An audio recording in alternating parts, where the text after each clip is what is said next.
ఇంటికి చేరేదాకా అనుమానం ఉంది. గతంలో నిజంగా కూడా నాకు కూడా అదే పరిస్థితులు ఎవడెక్కడ కుదురుతాడు, ఎవడు ఎక్కడ చూసినా కానీ అన్న జాగ్రత్త అప్పుడు ఎదురుతున్నట్టుంటుంది.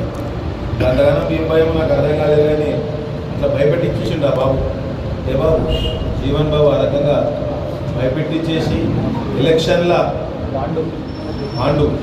ఎలక్షన్లో ఎన్నో రకాలుగా ఎంతో మందిని ఇబ్బంది పెట్టిండు.